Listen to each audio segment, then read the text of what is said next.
Let's be real for a second. The world is not exactly suffering from a shortage of shirts. Your drawers are probably full. You do not need our merch. Nobody needs our merch. But do you want it? Maybe. If you're a loyal listener of Bite Me and you've been looking for a way to support the show, without actually having to mail cash in an envelope, there is a solution. Introducing bitemepodcast.shop, the low-commitment, high-fun merch store. I use print on demand, which is just a fancy way of saying I don't have a creepy garage full of unsold hoodies. There's one eco-friendly shirt made at a time when you order one. There's also patches and stickers and recipe cards too. So if you need an excuse to refresh your laundry day wardrobe or up your sticker game, and you want to support the show, this is your perfect, almost guilt-free opportunity. Go to bitemepodcast.shop, get a cool shirt, and help me keep the lights on. Thanks, friend. You're the best.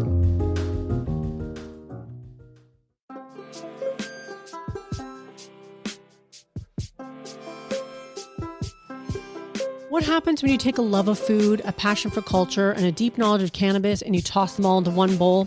You get Bite Me, the podcast that explores the intersection of food, culture, and cannabis and helps cooks make great edibles at home. I'm your host, a certified ganjier, TCI certified cannabis educator, and I believe your kitchen is the best dispensary you'll ever have. And together we'll explore stories and science and the sheer joy of making safe, effective, and unforgettable edibles at home. So preheat your oven and get ready today for a great episode. For episode 324, I had the opportunity to sit down with filmmakers Patty Mooney and Mark Schulze. Now, these two have been in the filmmaking space for a very long time, and they have also been advocating for cannabis for just as long. And they made a documentary called Nectarball, which is our focus today, this film that they've put together based on the idea of living a high-quality life. And it all started at the Emerald Cup. And throughout the years, they had the opportunity to interview all kinds of cannabis OGs and luminaries, the names that we know and trust in the cannabis space.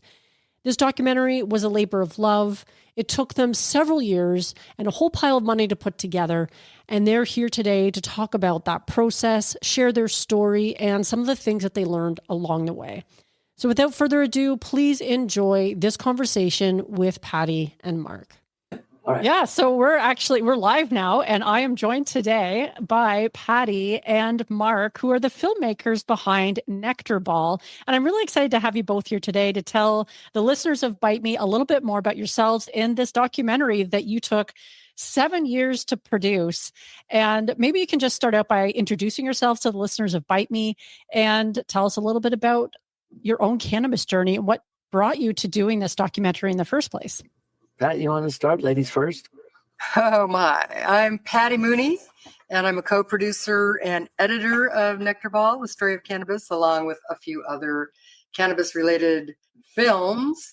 And, well, cannabis isn't our only focus. We've been producing films since 1982 together via our company, Crystal Pyramid Productions, and our other company that distributed our tapes at the time, VHS tapes, New and Unique Videos. And how the idea came for cannabis, the cannabis Nectarball, the Story of Cannabis film, I'll leave that to Mark. I'm Mark Schulze, producer and director of photography. I did the filming around the world for Nectarball, the Story of Cannabis. This was the DVD, and we did interviews with Tommy Chong and John Sally and Raphael Mashulin before he passed away, and Nurse Heather and Ed Rosenthal, you name it, Gigo Betty. Just great people from all over the world, South Africa, South America. Of course, the Emerald Cup was kind of where we got our start. In 2016, I went up there, Tim Blake's little Emerald Cup up in Santa Rosa, and went to the history section. I gravitated there. Met a lot of OG cannabis, aficionados, connoisseurs, growers like myself. And I started back when I was a kid, like 15 years old. When I first tried pot and got my first little bud that I got from my aunt in 1972 before I even smoked it. I didn't really even smoke until 74, pot, and growing it back in 74. And anyway, the 2016 went to the Emerald Cup and met all these wonderful people and told them about my collection of old buds, the Nectarball collection, and they said, "Wow, that's amazing. I've never heard of anybody that's got that."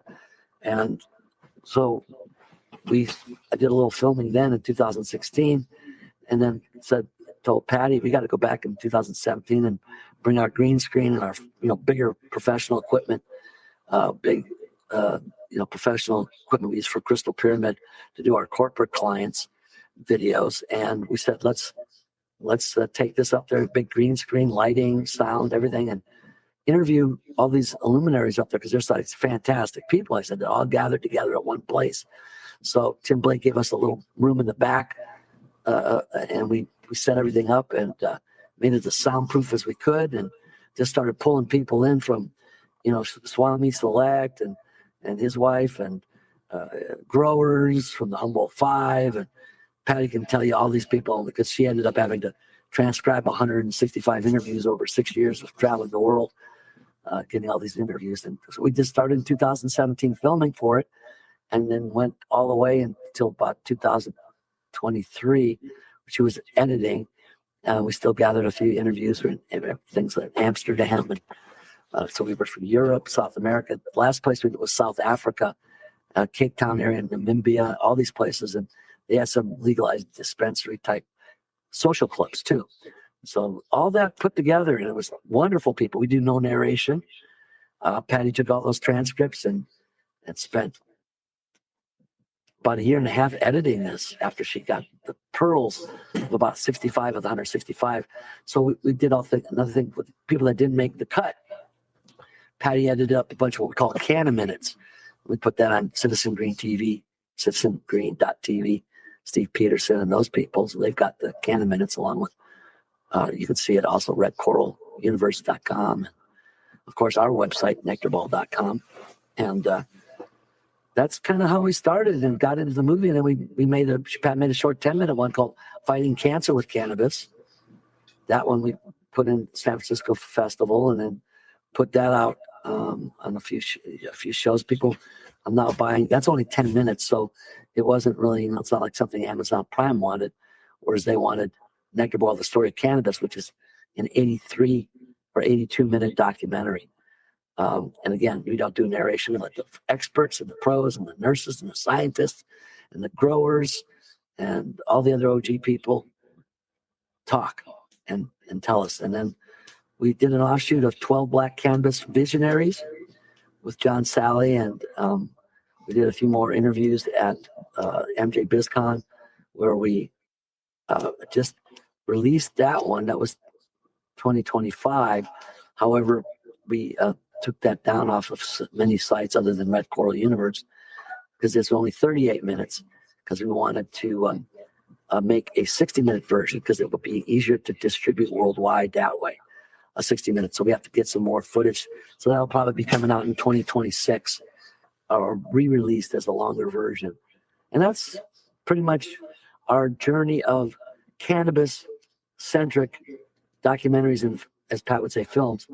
You know, nobody shoots film anymore, but our background is in educational documentaries, shows that we used to release in VHS starting in 1985 with Common Sense Self-Defense for Women and Pat's Massage for Relaxation video.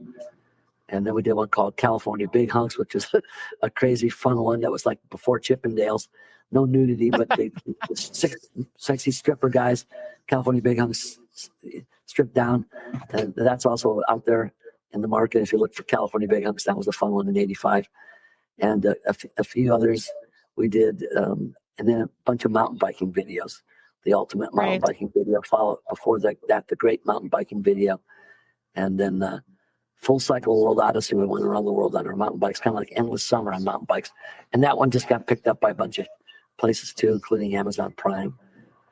So we're doing okay. But you don't make a documentary, by the way, as Patty will tell you too, to make any money. It's we probably put in $250,000 at making the film, and we've probably seen a few $100 so far. But we really want it to be seen by people, so hopefully your viewers will check it out, because it's, as you could attest, seeing it yourself, how good a documentary it is, and how it can help the world be a better place with cannabis in it. Yeah, and it sounds, I did have the opportunity to watch the film myself, and it was great. And it sounds like it took you all over the world while you're producing this documentary. And as you mentioned already, 7 years it took to put this movie out. Were there any big misconceptions that you had going into the project that completely changed by the end?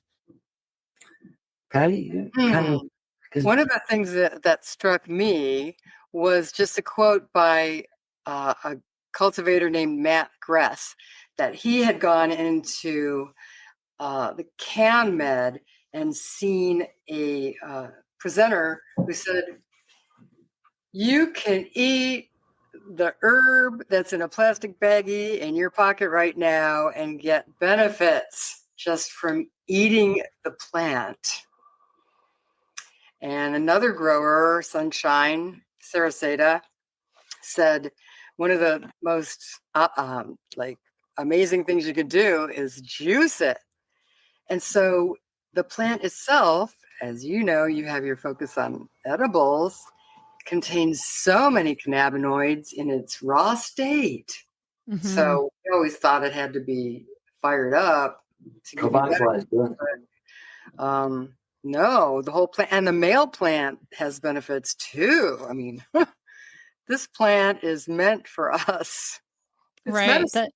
That is pretty interesting that you mentioned that, because people really don't talk about consuming THCA or CBDA, or the other plant compounds, before they're decarboxylized. We're always setting it on fire or baking it in the oven.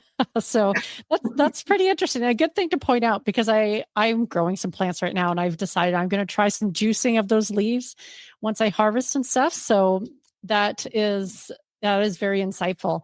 Now, you two have been together. Right? Yeah.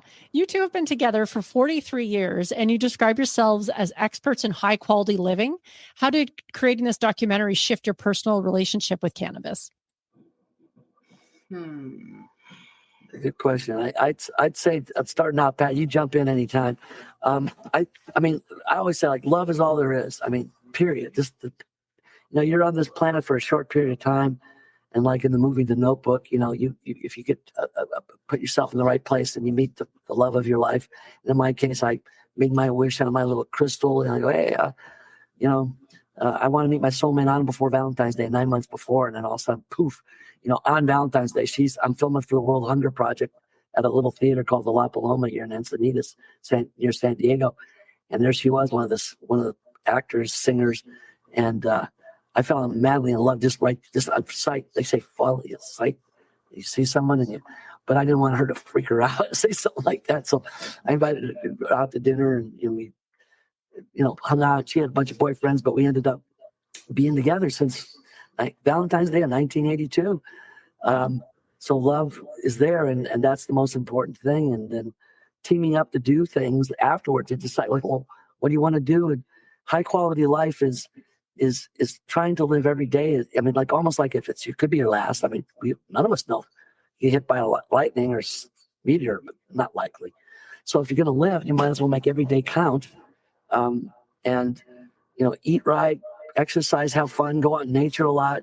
Those are all things that we do to live a high quality life. Like later today, we're going to be on a mountain bike ride with a few friends nearby here, and just get back out in nature. We try to go out in nature at least twice a week. If you count our backyard, which is over a canyon, then we are in nature every day. I go out gardening like you, got my little plants, and just try to, it's such a beautiful plant. And that's the first one I grew when I was a little kid. I didn't want to kill it. That's how I found out that it could turn into buds. It happened to be a female. I don't want to kill it. It just gets better and better, it seems. What is this sticky stuff? And that's where I came up with the name Nectarball, because there's these they started turning little balls, and they were sticky, and that sticky. I go, what is that? It's THC resin capsules on the trichomes. I don't know. That's words. I read all the books I could get on cannabis after that. And when I was going to school at UCSD and then grew a huge crop out in the mountains, then I got busted the second year because in San Diego, there's no place to hide your buds. I mean, like this was a picture from 1979 of the buds. And as you can see in the background, there's no trees. Well, this is kind of out of focus. I don't know if the camera should focus on this, but anyway, there it goes. In the background, you don't see it. It's all this mountains like this one. And that's me, there in the mountains. There's no trees. You can't hide your pot. So we got busted. But anyway, right after that, I met Patty, and we've been together ever since, having a great time. Pat, you chime in any? Okay. We don't have kids, by the way. That's another makes it easier for us. Our kids are plants, I guess. Yeah. Our films are our children. It's our art form. It's our way of giving back to the world, leaving the world a better place with us in it, as opposed to some of the stuff going on right nowadays with a lot of people. So the high quality life for me is it's a double entendre, right? High. It's nice to be high because your perspective of the world is kind of like you have a wider, higher perspective of it, and you're not like so diminished as to be depressed or lost. You're part of it. You're part of it all. So when we went into our mode of talking to people and learning while we were filming this project, we learned about how it's not. There are so many more delivery systems of the plant than just smoking it.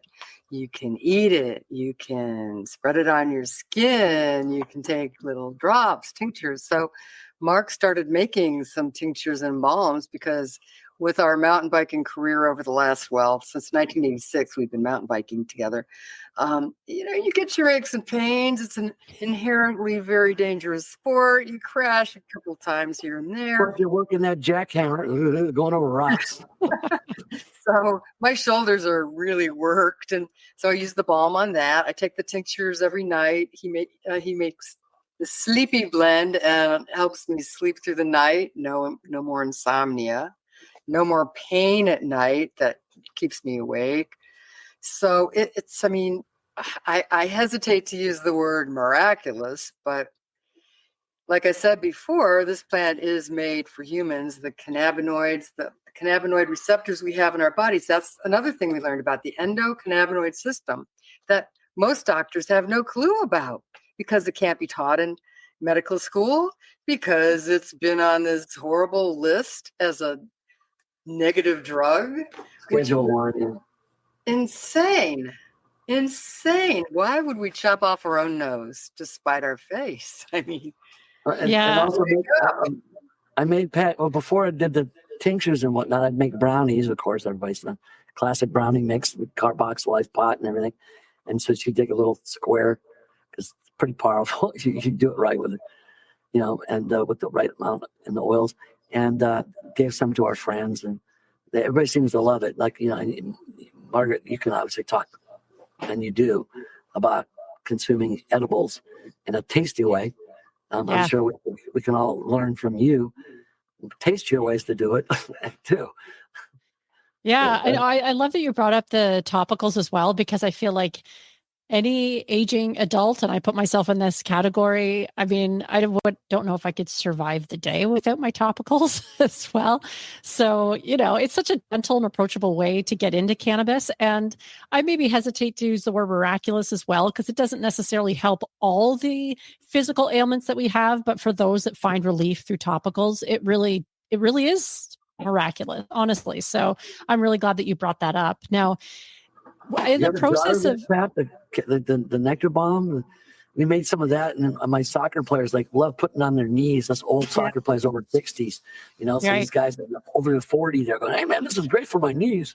Yeah, so Anyway, any of those knees and joints, it's topicals are pretty a must have in anybody's arsenal of medical help. But now for the documentary, you interviewed, as you already mentioned, over 165 cannabis luminaries, but you were only able to feature about 52 in the final cut. So what kinds of stories or perspectives didn't make it in, and why? And now it does sound like when you were talking in the beginning, Mark, that you are going to be releasing some of these interviews that didn't make it, but was there anything in particular why they didn't make it into the original documentary?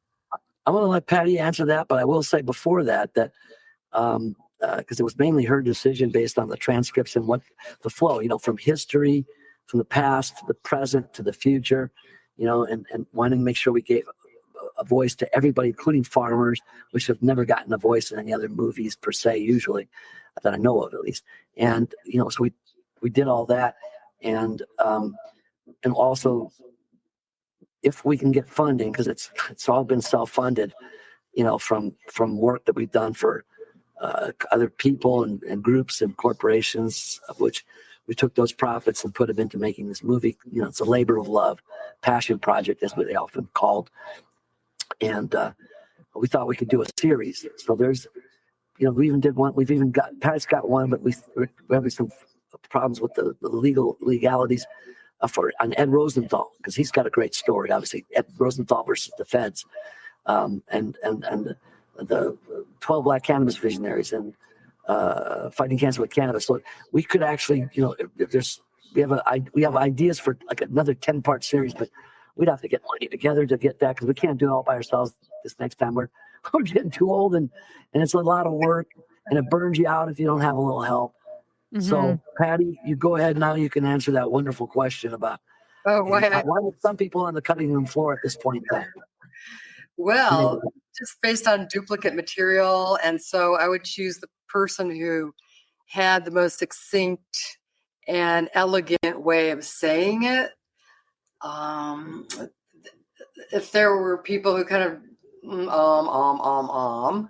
that didn't quite make it, then so basically that was it. And then I always had in mind that certain people spoke about certain things, like their time in jail, and so I wanted to preserve that for a video on its own about the incarceration of people, farmers, the domestic terrorism that was imposed by our own government, helicopters dropping people out of the sky to terrorize farmers. This is like, oh, your tomato plants, we're going to arrest you because cannabis is like a tomato plant. Mm-hmm. And the fact that that is still going on. People are still incarcerated over a plant. That is, we have to get them out, and we have to really wrestle with this topic, because this plant is our birthright.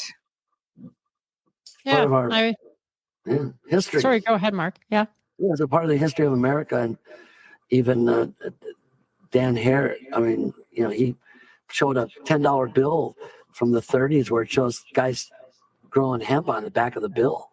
Right. That was part of our thing, Not to mention Constitution and sales for the ships that brought the Pilgrims here in the first place. So, it's in our DNA. It was Jefferson, Washington. We start with those quotes in the movie. It's an important hemp and all that was it. And cannabis, they used the flower as well as the hemp. So, yeah. Hemp is it's a real loss that we haven't been able to go back to that era where we've used hemp for so many things, because it would be so much more environmentally friendly to what we're doing today. But we'll get there slowly. If it's made on hemp, I think out of Canada. Oh, great! Yeah, bought the blanks and then we put the logos and stuff on there. Yeah, it's a fantastic material. I have sneakers made out of hemp as well, which I love. And you're starting to see more products coming out made with hemp, but it would be nice to see a lot more. But back to the people that you're interviewing, were there any interviews that were a little too controversial or legally sensitive to include in the documentary? I don't think so per se, because I think like the way Patty structured the timeline on the edit and try to keep everything tight and great, and the best people on the topics, and the experts and scientists and doctors and nurses, especially the nurses. The Cannabis Nurses Network, Nurse Heather, Ken Sober, her husband, wonderful person, has said, hey, look, at whether you know it or not, consuming cannabis is healthy for you. It's going to have medicinal benefits. So, those quotes. So, I mean, we're learning along the way too. I mean, I was been growing since I was a kid, but I learned all kinds of things that I didn't know a whole lot of stuff about terpenes and stuff. I just grew it because I like to smell them. When I first grew the first plants I did, they were all sativa, and they smelled like pine trees. That was the terpene. And then later I got some Afghanistan hash plant seeds in 76. So I grew some in 77 or 78, so maybe 78. So it was just amazing. I'm like, wow, this stuff it's incredible. I mean, it just smelled like a skunk, and one leaf could cover your head, where the sativa ones were thin. And this is the original before it all got hybridized like nowadays. So a big leaf smelled just like a skunk. And I'm like, wow, did it knock you out on your butt? The whole different high. Is that was an indica, and that was pure 1, 2. After that, the people said, oh, you can't grow those together. You can't crossbreed. And I found out you could. I didn't do it on purpose. It just happened. So then all the plants started becoming a little taller, thinner, and not the big leaf that could cover your head. And the smell started blending. And, so nowadays I would say that, I don't know, they have thousands of names of stuff. Back in the days when we were doing it, be 1 or 2 varieties of something coming out, South America generally for California. I can talk to you more about that because that's part of the Nectarball collection. All these old buds I've got, including like a tie stick from 1978. That impresses people, So that's kind of fun. And then, Colombian gold, and that's even got the seeds in it. That bud's special. So, but we could talk about that later. Anyway. I do have one note about that. When we first started to interview people, it was, Mark had a camera with him in 2016 at the Emerald Cup, and then we brought the full gear extravaganza in 2017. And there's a big issue about trust. I mean, people opening their hearts and spilling their secrets about cannabis because it's been dangerous for so long to talk about it. Even there's stigma and the jail time. Us as fellow OGs. I don't think anybody who wasn't familiar or had a relationship with cannabis would be able to pull this off. Yeah, right? They respected the fact that I knew about it, but I could show them pictures of actual buds. They said they still exist. But yeah, with seeds. Oh my God, never heard. Say, hey, have you heard it? Nope, never heard of it.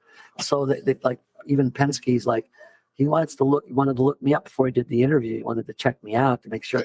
Next day we came back, because we came back in 2018 too at the Emerald Cup and did interviews again, and little shout outs to Tim Blake and his Emerald Cup at the time. But people, they responded well, and they said, oh yeah, you're the real deal. So well, ask me anything you want. Because again, it's still pretty illegal back even 16, 17, and 2018. Those, it medically okay, and we were in California, but like you said, people were getting life sentences for a single seed in Texas. Right, which is crazy. The trust factor is pretty huge. It's an interesting thing that you bring up, because people had to trust you that you would safeguard their stories and present them in an honest way. And they, depending on where they were from or where they were living, they could definitely be taking a risk by doing that. But that also helps break the stigma as well, doesn't it? When people are able to open up and say, hey, even if, you're not a famous person, this is me and I use cannabis. Because one thing I've learned from doing this podcast is people from all walks of life use cannabis, whether it's just topicals or whether they're smoking a joint every night or whether they're wake and baking or whatever. People from all walks of life are using cannabis. So it's important to share these stories, I think, so that those who are still in the shadows or maybe even just considering cannabis have role models of other people who are doing it. And, they haven't succumbed to the reefer madness that we are all told would happen if we took cannabis. Yeah. That was it's funny you say that. A lot of famous people. I mean, back when I was 20, I met Cheech and Chong at a concert in Vegas, and they knew my aunt was in the committee, which was told them about that. And they got a lot of their earlier funny stuff on their records from the committee, like Herbie and Ralph, the dog, all the skits, a bunch of them, not all of them, of course. And they invited me to the La Jolla Comedy Club when they came, and I was 20. They said, as long as you don't drink alcohol. I said, I don't care. I smoke pot. So we'd get high afterwards. They never got high before. They're very professional, and we party, and I got to know Cheech and Chong that way. So I was 20 and Tommy was 40. And flash forward, Pat and I went up to LA to interview him when I was 60 and he was 80. Wow, that's cool. Now I'm 66, almost 67. So, that was kind of a neat, 40 years later, suddenly, and these guys were always putting themselves out there before anybody. I mean, obviously Cheech and Chong and the famous stoners, and Tommy had to do time for it. Stupid bond crap. Give me a break. I sold a bond across the state line. He took the hit, so his kids didn't have to suffer or anybody else. And what a wonderful guy. Those guys always used to go to prisons and help convicts, with comedy. They donated their time, and back in the day before their movies came out. Once their movies came out, it became really difficult. They got real famous. I'm sure they got pretty busy after that. Yeah, but that's pretty cool that you're able to see them perform like in a comedy, like at a comedy theater back in the day, like before they were famous. Yeah, well, they were famous, but we could hang out afterwards and smoke a joint, and nobody bothered us. Right. Yeah, they weren't famous after doing their movies famous, I guess. Yeah, that was big. That was a big step. Now they're filling up, huge theaters as opposed to the little comedy club. And don't forget to mention that they used your plants to model their plants. Yeah, I had a plant, or I had a couple plants. I showed them some black and white pictures of this particular plant. Actually, this is in 1978, and Cheech called it the plant that ate Chicago, and I took a black and white picture that I don't have here that was lower, and it looked huge, like it was looming, because all the leaves were hanging down, and I showed them. I gave them a bunch of black and whites that they were able to use for their Cheech and Chong's next movie, which was the second movie in their installment. And they put them all in the pool, and they're all made out of plastic. They weren't real, but they used pictures that I gave them to show them, because I had these sensimilla plants, and not a lot of people back in those days saw that or knew about that. And the pot quality started getting better. And of course, in Humboldt, I've got like some Humboldt from 1979 that was, some Sensi that was great, because that's where all the good shit was coming from. A little bit of Maui Wowie too, a couple other places, but most of the stuff coming out of Mexico had a lot of seeds in it and had been crushed, or like I said, the Colombian gold, or the Thai stick that came in, and there's a Colombian gold, and you can, I don't know if the camera can even see it, but there we go, and it has a couple seeds in it, but that was from 1978. But it was all crushed. It was like squished. Yeah, so, like in the brickweed that you would. Yeah, exactly. Yeah. So that's what that happened. And it's and because of that, I think, like with Bob Marley used to do that too, where he buried it a little bit. It turned the THC to CBD, or the cannabinoids got real stony. So your pot got stony. It tends to degrade a little bit into something that'll make it more couch locked. Yeah, I didn't like that so much. I like the higher high, but that was what it was like back in those days. You got what you got. There was no dispensaries or a choice, and now there's too many goddamn names. It was like Boy Scout, Girl Scout, whatever cookies, and like I get the idea, but it seems very similar. I mean, I have a hard time knowing. I mean, I see the differences, and I could taste them, and obviously, as a connoisseur, and I use these little glass pipettes, like to smoke with, so I could do just a little bit dosing, as opposed to smoking a part of a joint or a whole joint. So I think that's a better way to connoisseur. But there's like too many varieties of things to choose from nowadays. I don't know. Yeah, we've gone from the opposite end of the spectrum. I mean, back in the day, like you're saying, you had brickweed, and that was like it. Or you go to now and you walk into a dispensary and there's 100 different types of cannabis, dried flower cannabis that you can choose from. And I mean, I'm not going to complain too much about that, but it is nice to have the choice. But yeah, it can be a little overwhelming. Now, when you started filming in 2017, which of your cannabis interviewees made predictions that have completely missed the mark? Because the film you started filming in 2017 and it came out in 2024. Patty? I mean, because when I saw that question, I thought to myself, I don't know. I mean, well, some people like talking about, how it can. Well, the South Africans, they were using it for building materials. I know in Ecuador, we interviewed the museum curator there at the Cannabis Museum, and it was not Ecuador. It was Ushuaia, Uruguay. Uruguay, the first country that legalized cannabis. Yes. And he was talking about all these, things that can be made from it. And sure enough, they make plastic parts for cars, but it hasn't been embraced as much as I think we hoped it would be, as far as for things other than just getting high and whatnot. For building and fuel. I think it's still not there. And I think also a lot of people say, well, the stigma will be less. And no, there's still stigma. We still need to get the word out. We still need to help people see documentaries like Nectarball, the Story of Cannabis, so that they can, show their parents and say, or other people that vote, so we could get these bills passed and descheduled. Back in the early, the 1979 through 81, we would have a smoking on campus at UCSD. And we'd give out hundreds of joints, and we did it right. We put posters out, say, come after the watermelon drop, exactly this time, on this day. And we put the posters out that day, and it said, don't legalize, decriminalize. That's what we always thought. I mean, what is that palm tree? Is that tomato plant legal or illegal? No. Why is this? So it still needs to be scheduled. A lot of people predicted by now it would be, illegal all across the world, or at least in the United States. So in that case, some people missed the mark, and the prediction of how long it's going to take is still taking time. And as you know, even recently, people say, oh, yeah, the new administration is going to help make it legal. No, they're just making up all kinds of other excuses and lying to us. And it's still Schedule 1, and the DEA could take years more. So people have missed the mark on that, number one, from my perspective. Patty, what do you think? Anything that came to mind to you? Yes, like people like Steve D'Angelo would say, they wouldn't make these bold predictions. They would say, we're at a crossroads where it's up to us to make a decision on which way to go.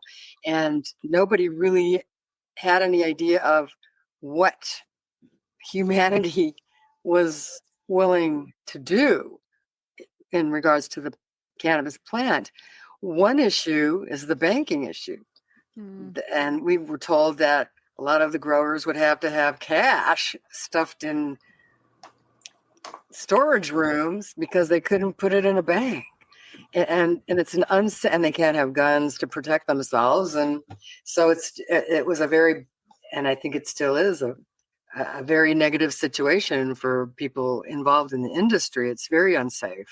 Yeah, banking just needs to change. I think they're starting to a little. I don't know. I've been hearing stuff. I've had friends and relatives that have been trying to get that worked out with the banking thing, and it's still kind of that banking thing is it's so frustrating, because at the federal level they say, well, because it's not legal federally, they won't banking isn't really an option, which I guess is a decision the banks are making. But even for myself as a partner in Canada, I often have, through banking partners, run into issues because a lot of things like Stripe, for instance, are US based. And then they're like, oh, you have cannabis in the name of something, you must be selling it or whatever. And then every few months, I feel like my account gets suspended and I have to argue with them and appeal and be like, I have an audio podcast that's educational. I don't sell weed or anything, but because of those laws in the States, it affects people elsewhere as well, because so many of those partners that you use to produce a show like Bite relies on platforms that are US based. And So I'd really love to see that change too. Yeah. And I'm sure. Also shadow banned. I mean, sure, you and us, all of us, we can't seem to get the word out about the documentary. Is that I said, look, we're not selling pot. Can't get Yeah. We're not selling our tinctures or our Nectarball or anything, but someday maybe. But until then, it's just T-shirts or a hat or selling a DVD or in your case, podcasts and broadcast. We put it's out there on Amazon Prime. Why in the heck can't they? Why can't we say just because the word cannabis is in there, we can't advertise it? Yeah. They want our money. They'll take our money and then say, "Oh yeah," but then They sure will. They limit how many people actually get to see it. Right. It's like you're not getting your full value. Yeah, it's Just still because a pretty it's cannabis. frustrating space to operate in because of some of those pretty strict limitations around scheduling in the States and the banking system and the rest of it. Any good news? Like, have there been any developments in the cannabis space that surprised you or any of your experts that you interviewed? Patty's thinking, I can see her. Yeah, I can see the wheels turning, but it's also a little telling that you're like, nothing comes to mind immediately.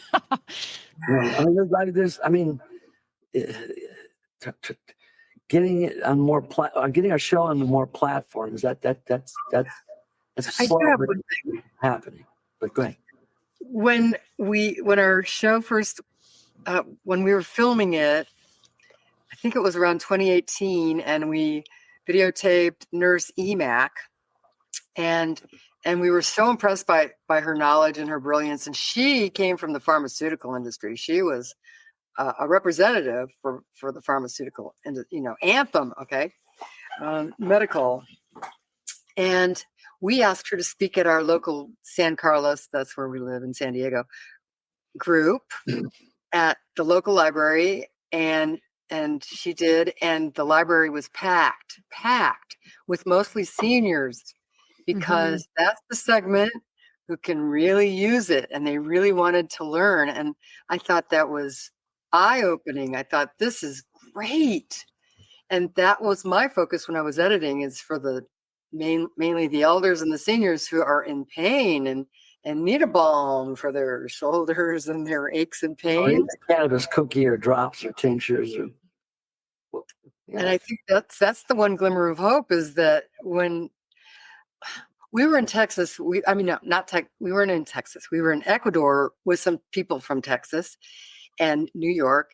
And one of the ladies was an older woman in her early 80s, and she complained about arthritis.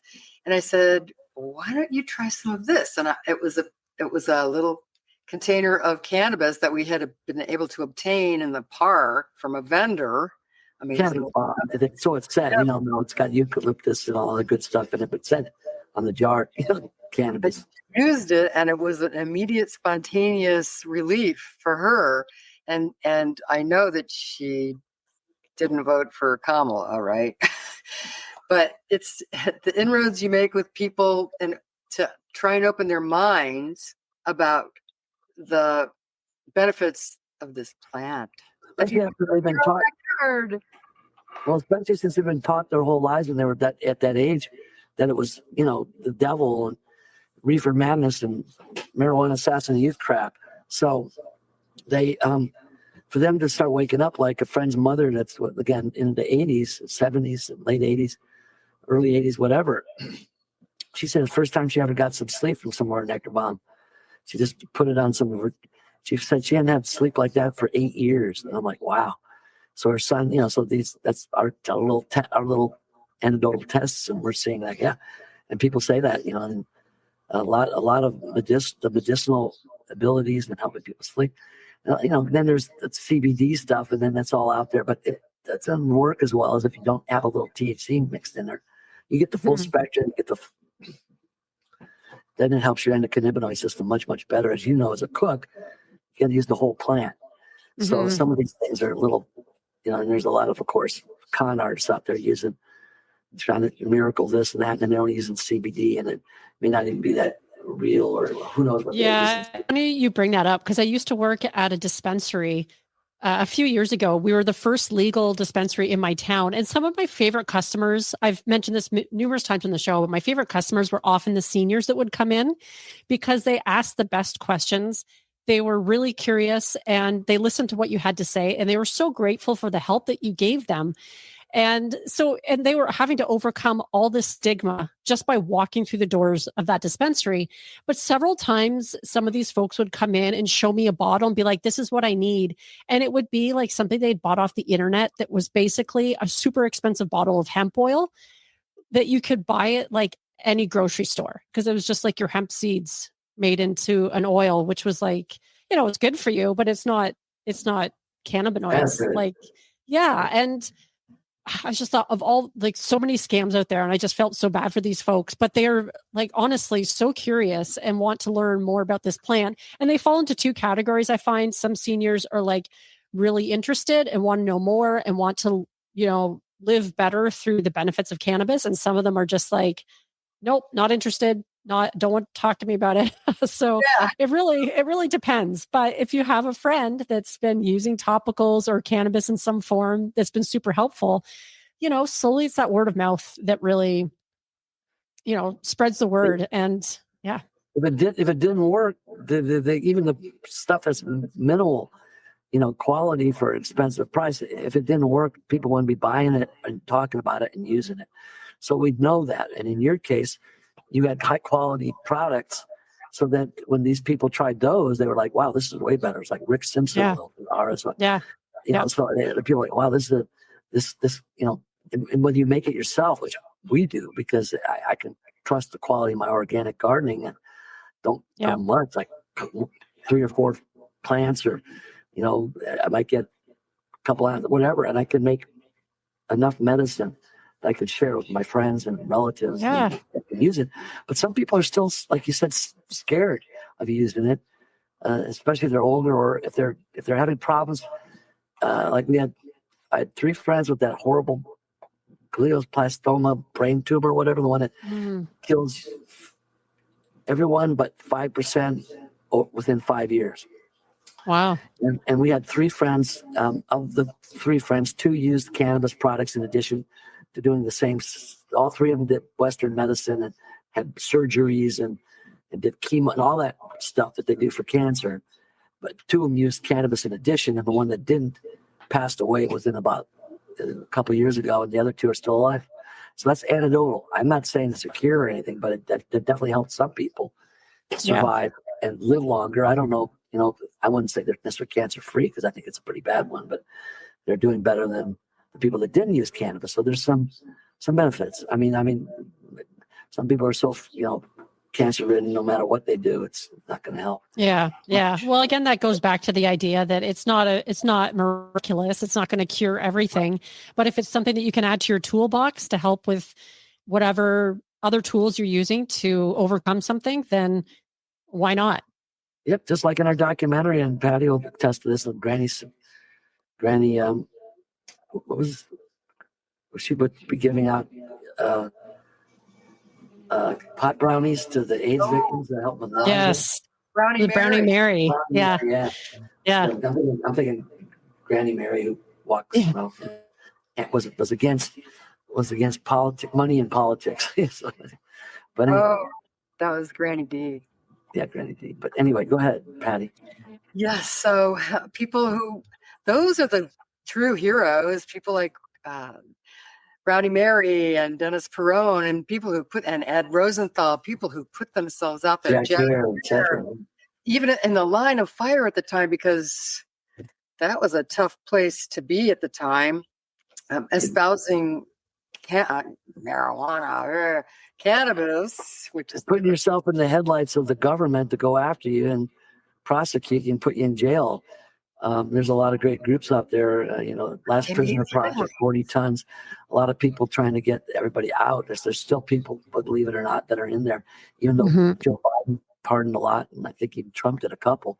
But you gotta get these people out. It's ridiculous that they're in jail still for a couple joints, or even if they were caught, selling a couple ounces or whatever. That's still ridiculous. Again, it's a plant, for God's sake, and let's get these people out anyway. Yeah. Yeah. No, it's very true. Now I'm switching gears just a little bit. I'm very curious because your film did focus quite a bit on the American cannabis experience, but obviously you spoke to people all over the world. And were there any international perspectives that you found that were worth emulating in the US, or just different approaches? You great people in Canada that made it legal for the whole country. That was brilliant. Yeah. Duh. We still don't have lounges though yet. So I'm, that's coming. We did have one guy that we interviewed in San Diego who was a doctor, a scientist, I should, was helping formulate and get the most out of the plants. And he said he's going to Canada because he can't study it here in universities in America so easily. So he was going to go to Canada. So it was a brain drain going to Canada right after you guys legalized cannabis. So we saw that happening. That's interesting. Was there anything else? Because I'm personally I don't have experience with them myself, but I'm curious about like the clubs that you see in other parts of Europe. South Africa. Yeah, that was pretty cool. We didn't interview all of the guys there, but they had the cannabis lounge and the dispensary all in one. But the lounges would have like a lot of games. A lot of people came to socialize, and then they'd go in the back and buy a little, come bring back, and some of them they had dab rigs you could borrow. Whereas there's one here in San Diego called Sessions Bay, first cannabis lounge that opens San Diego area.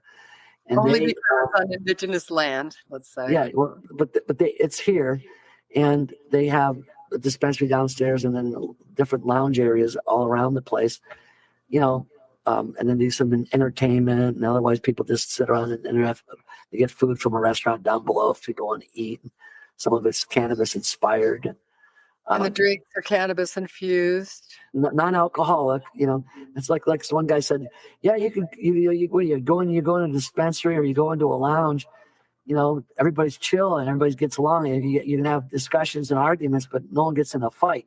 Whereas you go into a regular bar, people are fighting all the time. And stuff. So it's very, very chill. So of all the, I like the ones in South Africa were kind of the coolest. I found because they were. They weren't trying to okay, you got to rent this bong or this dab rig or whatever. I remember trying dab the first time and I woke up in 16. I'm like, oh my God, this stuff, and Patty too the next year. It's like, wow, this stuff is super. Why would anybody do that? It wants to make them into like one joint, it's like too much. No, I'm the same with you. I find as I get older, my tolerance also decreases. So you should get higher cheek date.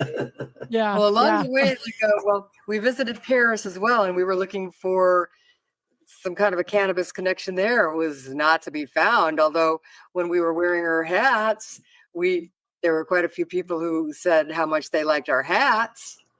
And maybe we were the connection, but we weren't.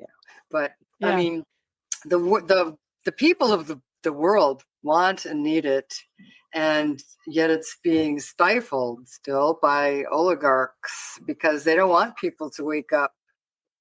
Yeah, very true. There is probably something behind that because they don't want their people to be too aware lest we come together and resist. So question authority. Question authority, right? Question authority. What? Yeah. So what just happened with Jimmy Kimmel when a massive protest, and now he's back on the air after his little suspension, and so that was Colbert and a lot of these guys did freedom of the press, and the whole thing is same thing with anything that wakes people up like mushrooms, LSD, the newer ones people. It's just everything back in the day. This was when you're awake, you tend to question, and protest if something bad's happening. Whereas to keep you asleep, you'd be a nice compliant human being that doesn't question authority, and they get you to let the corporations ruin our planet, and exploit it. And there's a lot of people crossing borders because there's now 8 billion people. For God's sake, you guys, there's 8 billion plus people. And how can that not make an effect? When you were born, there was probably 2 or 3 billion people. That's it. Look how much and the first billion it took till 1864 or something like that. So it's just exponential. You can't comprehend it, so therefore you don't see it, and all you see is the after. Why are all these people coming, into Canada and America, and all? They're trying to get off. They're trying to just stay alive. The human species, it's like any other life form, selfish, and by inherent, it has to eat food. If it has to fight for the food because they don't have enough, or they have to go somewhere and risk their lives to get the food, they got to go. That's just the way it is. There's just too many people. Number one. Yeah. So, that's why we didn't have kids. Part of the reason, I should say. Right. Now, did either of you, I don't remember from the documentary, but did either of you spend any time in Germany? I guess Germany legalized after the film was out, but yeah, because I'm curious about their grow clubs that they have, because they don't have like a retail system at all at this point, even though they've been legal for just over a year now. But I am curious about their grow clubs, because I just feel like it's such a natural way to build community around the plant instead of it being super commercialized. And just wondering if you had any experience with that. Well, Amsterdam would be the closest, and we went around other parts of Holland too, and did that kind of stuff.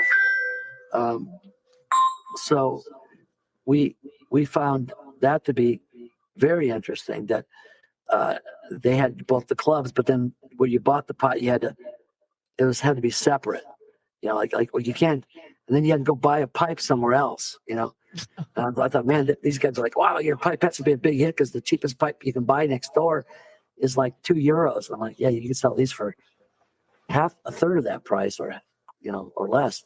But it's. And it was illegal to grow there. It's legal to grow there. So one of our interviewees said, so it's supposed to magically appear at the back door of the dispensaries somehow. Yeah, right? Yeah, it's an odd little thing of their system over there that it's worked for a long time, but it's it is odd.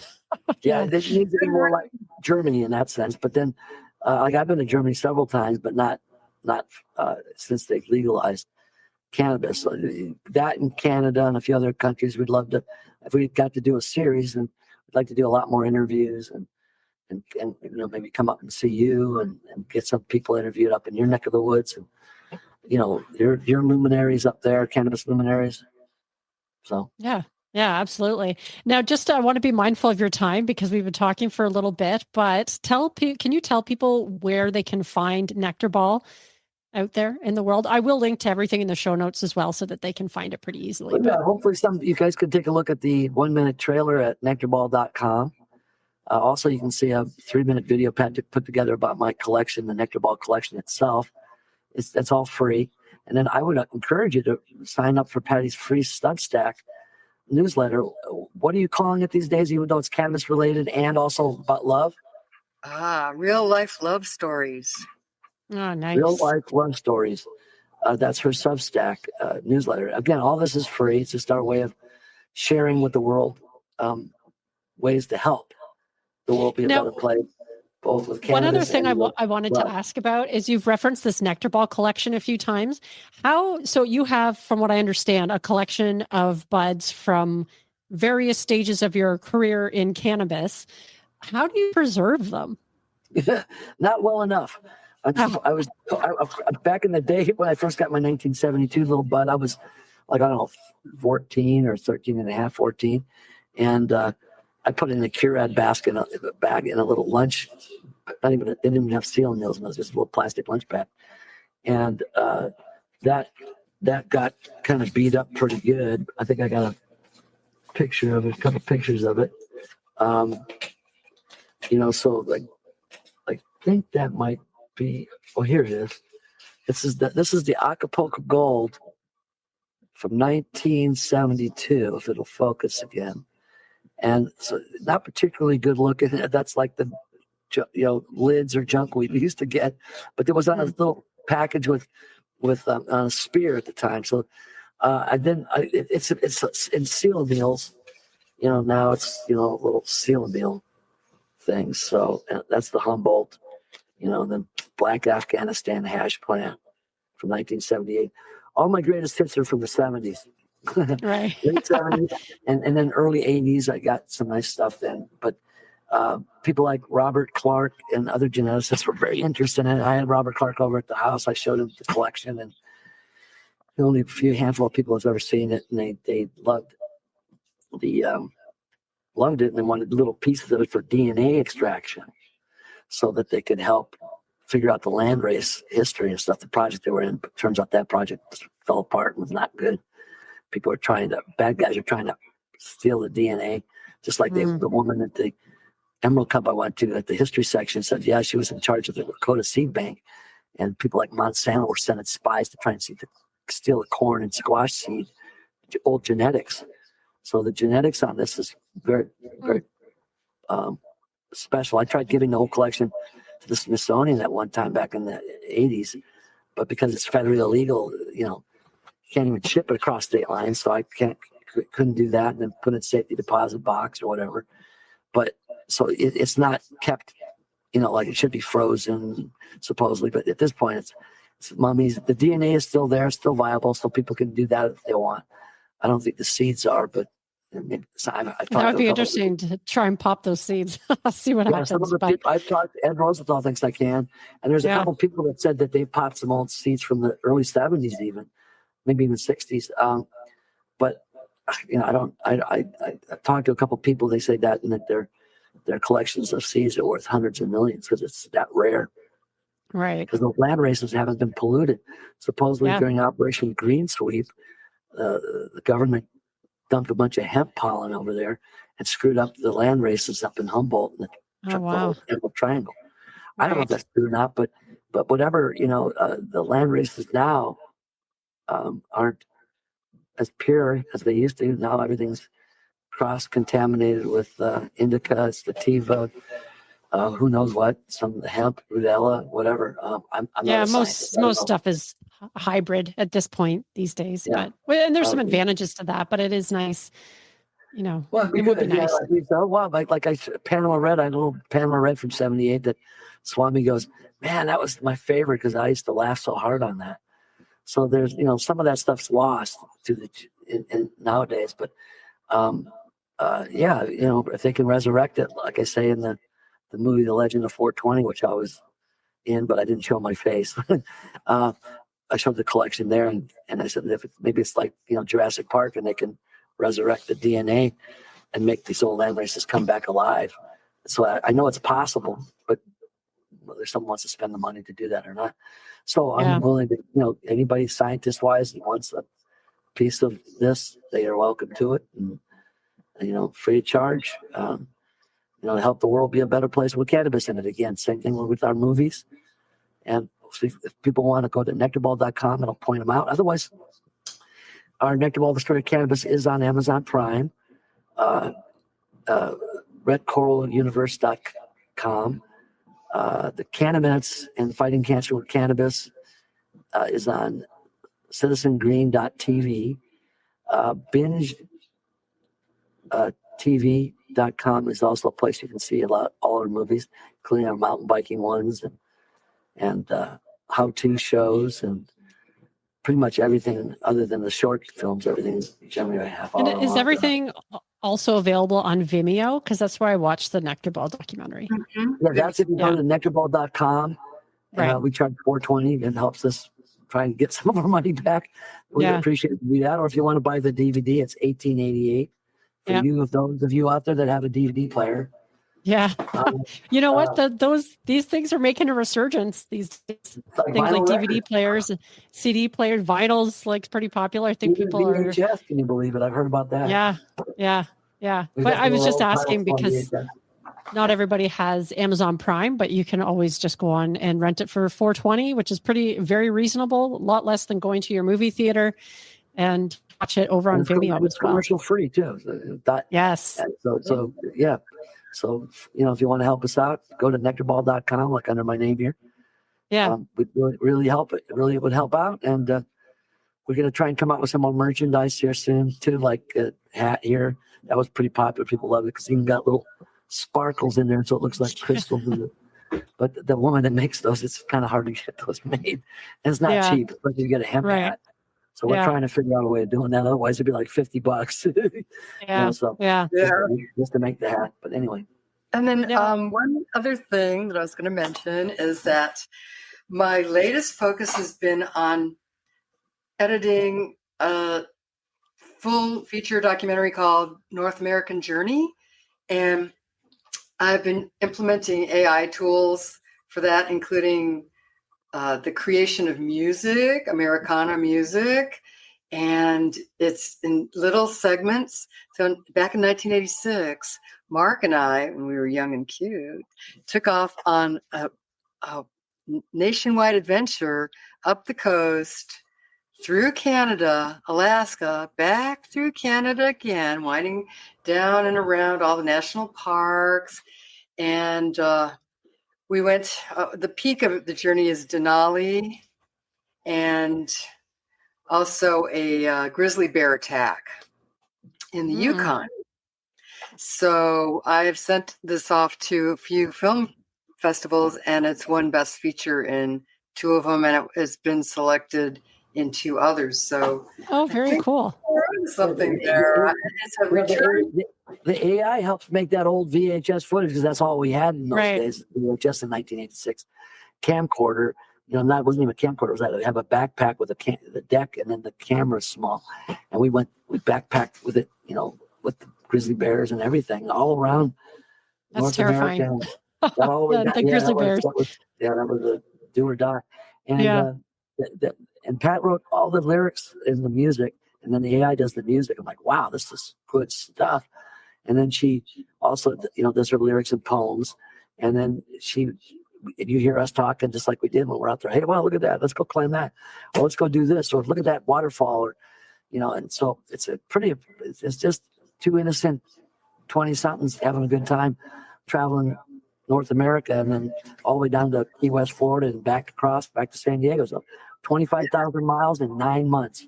We didn't just forget what day or week it was, or where we were sometimes, but we forgot what year it was at one point. What year is this? Yeah. It takes us on vacation then. It takes you back to a time, 1986, when we met a lot of interesting people. Not everybody had the same political beliefs, no, but we still got along. And it shows what's possible now. You can still enjoy the company of other people, whether you agree with them or not. And share a meal. Yeah. Bite me. Yes, I agree. And you know what? I think that's a beautiful place to end, because one thing that cannabis is wonderful is does help connect people, but just that reminder also that food can bring people together. Doesn't matter if you have different, beliefs about politics or whatever, we can still all get along. So with that, I just want to thank you so much for your time today. I really appreciate it. And listeners, do check out Nectarball, their documentary. And it sounds like you have a lot of other fun projects coming up as well. So I'll link to all those in the show notes. And I just wanted to say thank you once again for your time today. Well, thank you too. And Nectarball is a great place, but also newunique.com. So that's another great www thing. But you did great, Margaret. Thank you so much for having us on with you. It was a pleasure. Yeah, absolutely. Friends, I hope you enjoyed that conversation as much as I enjoyed having it. I will, of course, link everything that we talked about in the show notes, including the link to where you can check out the documentary for yourself. As we mentioned in the show, you can support these artists with only $4.20 by checking out the documentary on Vimeo. And we need more independent filmmaking like this in the world, especially when it comes to advocating for cannabis, because there's still so much stigma surrounding it to this day. Sharing is caring. If you know somebody who would be interested in this documentary, in this conversation, please share with them the episode right now. And as always, my friends, I am so grateful that you're here supporting the podcast and listening each and every week. So until next time, my friends, I'm your host, Margaret. Stay high.